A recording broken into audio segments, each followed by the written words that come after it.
बिस्मिल्लाहिर्रहमानिर्रहीम अस्सलामुअलैकुम। उम्मीद करती हूँ आप सब खैरियत से होंगे।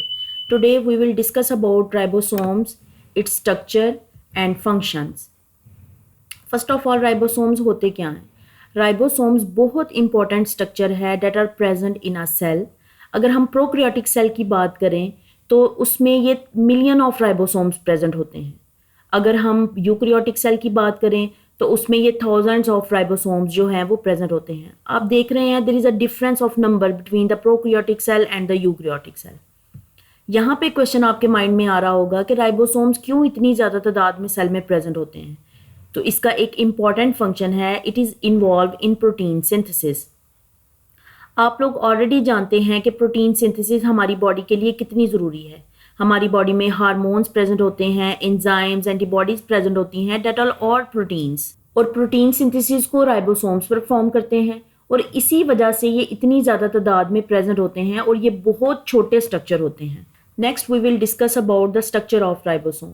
यहाँ पे मैंने राइबोसोम को ऑर्गेनेली नहीं बोला, स्ट्रक्चर बोला है, क्योंकि ये प्रोकैरियोट और यूकैरियोटिक सेल दोनों में पाए जाते हैं और दूसरा चेंज इनके स्ट्रक्चर का है। मैंने ऑलरेडी डिस्कस किया हुआ है कि प्रोकैरियोटिक सेल में ऑर्गेनेलीज प्रेजेंट नहीं होते। Ribosomes are made up of protein and ribosomal RNA, यानी आरएनए की ऐसी टाइप जो राइबोसोम बनाती है। राइबोसोम के स्ट्रक्चर पे मेम्ब्रेन नहीं होता, it is membraneless. This is the main criteria that differentiate the organelle and structure. Protein plus ribosomal RNA equal amount में आके राइबोसोम की सिंथेसिस करते हैं। यहाँ पे मैं रेशो डिफाइन नहीं कर रही क्योंकि हर बुक में डिफरेंट रेशो है और आपकी बुक में जो रेशो लिखी है आपने उसी को फॉलो करना है एग्जाम के लिए। Ribosomes are divided into two parts and these parts are called subunits. There is a larger subunit and smaller subunit. Larger subunit is 60S and the smaller subunit is 40S. S is the Swedberg unit. It is a sedimentation type. जब आप किसी structure को centrifuge करते हैं तो वो structure कितनी जल्दी बॉटम में सेटल होता है। जब हम राइबोसोम को सेंट्रीफ्यूज करते हैं तो लार्जर सब यूनिट बॉटम में जल्दी सेटल हो जाता है as compare to the smaller one. The complete size of ribosome is 80S। वैसे आप लोगों के माइंड में क्वेश्चन आ रहा होगा यहाँ पे कि ये 100S क्यों नहीं है, बिकॉज लार्जर सब unit is 60S and smaller सब यूनिट इज 40S, तो इन दोनों को मिला के तो ये 100 होना चाहिए था। लेकिन जब लार्जर सब यूनिट और स्मॉलर सब यूनिट आपस में मिलते हैं तो इनका साइज रिड्यूस हो जाता है, that's why it is 80S। अगर हम प्रोकैरियोटिक सेल की बात करें तो राइबोसोम का साइज जो है वो 70S है और ओवरऑल इसका 25 नैनोमीटर साइज होता है, डेट इज टू स्मॉल। इसीलिए ये मिलियंस ऑफ राइबोसोम्स जो हैं वो यूकैरियोटिक सेल में प्रेजेंट होते हैं। The next one is the synthesis of ribosomes. अब हम देखेंगे कि राइबोसोम सेल्स में बनते कैसे हैं। आप जानते हैं कि सेल के अंदर एक न्यूक्लियस प्रेजेंट होता है और न्यूक्लियस के अंदर न्यूक्लियोलस भी प्रेजेंट होता है, as we have already discussed in our previous lecture of nucleus। और न्यूक्लियोलस के अंदर ही राइबोसोम की असेंबली होती है। अब हम देखते हैं कि न्यूक्लियोलस के अंदर किस तरह राइबोसोम की असेंबली होती है। डीएनए के अंदर प्रोटीन फॉर्मेशन की इंफॉर्मेशन होती है और डीएनए से मैसेंजर आरएनए बनता है और इस मैसेंजर आरएनए के अंदर मैसेज है to code protein of ribosome. So messenger RNA travel करेगा out of nucleus through nuclear pores into the cytoplasm और साइटोप्लाज्म में ऑलरेडी राइबोसोम प्रेजेंट होगा और मैसेंजर आरएनए उस राइबोसोम के स्मॉलर सब यूनिट के साथ जाके अटैच हो जाएगा और राइबोसोम उस मैसेंजर आरएनए पे प्रेजेंट मैसेज को कोड कर देगा प्रोटीन की फॉर्म में। सो प्रोटीन की सिंथेसिस साइटोप्लाज्म में हो चुकी है, as you can see in the picture. और मैंने एरोज लगा के इसीलिए आपको बताया है ताकि आपको अच्छे से समझ आ जाए।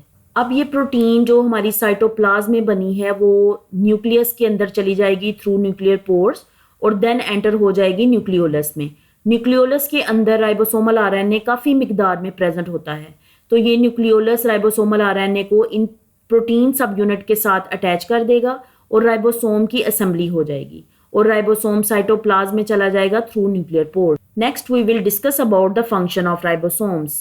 राइबोसोम का सबसे मेन फंक्शन जो है वो है प्रोटीन सिंथेसिस। प्रोटीन सिंथेसिस को अंडरस्टैंड करने के लिए हमें डीएनए और आरएनए का थोड़ा सा कॉन्सेप्ट होना ज़रूरी है।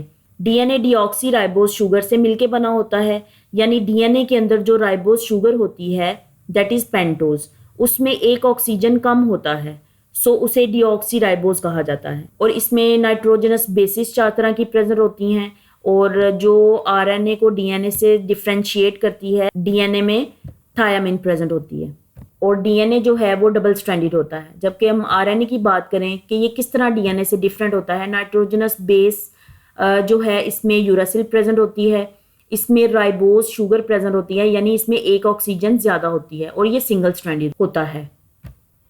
आरएनए जो है वो 3 तरह के होते हैं, messenger RNA, ribosomal RNA and transfer RNA.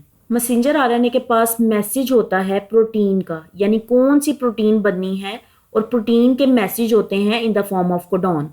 Codon क्या होता है? That is triplet nitrogenous base. इसको हम कोडॉन कहते हैं, लाइक AUG।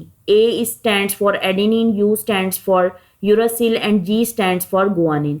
सो 3 नाइट्रोजनस बेसिस का एक मैसेज, इसको कहा जाता है codon. The next type is ribosomal RNA. पहला जो मेन इंपॉर्टेंट फंक्शन है राइबोसोमल आरएनए का, इट मेक राइबोसोम। और दूसरा इसका फंक्शन होता है, ये जब प्रोटीन की सिंथेसिस हो रही होती है तो ये पेप्टाइड बॉन्ड बनाने में हेल्प करता है।